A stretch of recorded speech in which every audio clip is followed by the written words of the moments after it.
Hey guys, Mick Fuller here. This is a new segment of mine called Why You're Wrong. And like the title suggests, I basically go over common misconceptions and I tell you why you're wrong for having them.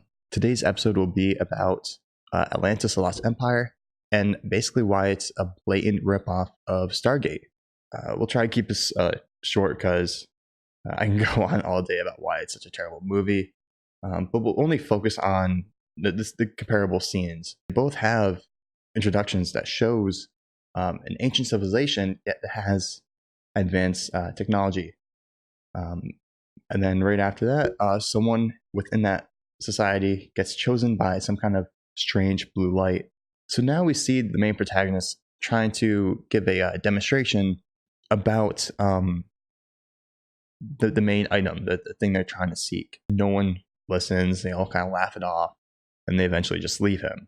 So now, after that, he has, because he pretty much stakes his entire reputation on this. So he loses his job, like he loses everything from this. And immediately after, this presentation, it goes into him meeting a strange woman, and she offers him, a job, which conveniently will pretty much fix all his problems right now. And they also have the scenery is very similar too. Like they both have rainy backdrops. Now, after hearing the proposal, he immediately accepts the position. In both movies, like he doesn't really have a choice. I mean, he lost like everything during after that presentation. Now he's kind of forced to go on this adventure. As he joins that team, he gives yet another presentation in front of his new comrades or his new colleagues, and again they're kind of like who are you? Like they're not really showing much attention to the main protagonist. Now after his presentation, they decide to go further with the plans and actually follow through and go through the Stargate and to Atlantis.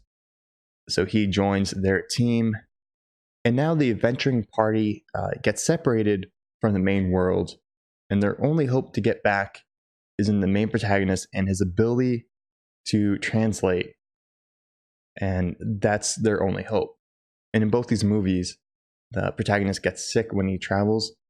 And eventually, the main protagonist runs off with his love interest to look for clues and answers so they can get home. And when it comes time for the climatic battle, both of the natives end up using technology that they've never really used before.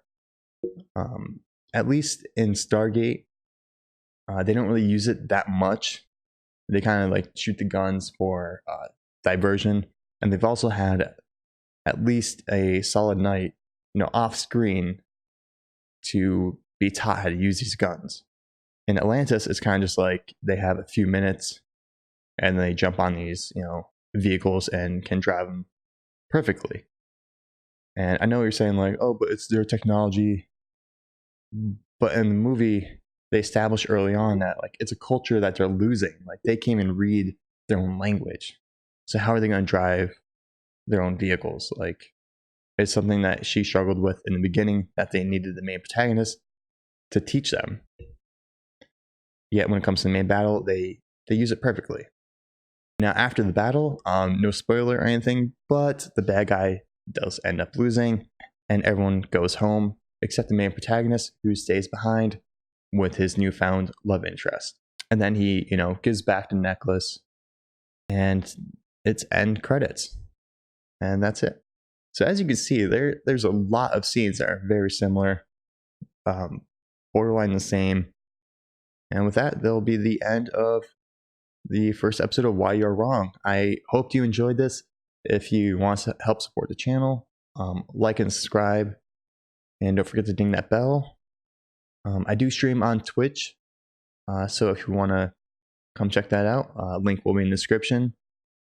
And yeah, that's it. Until next time.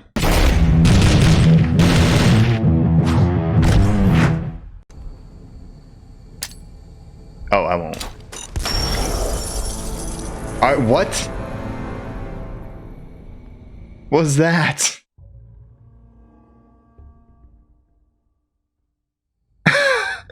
This is an emergency broadcast.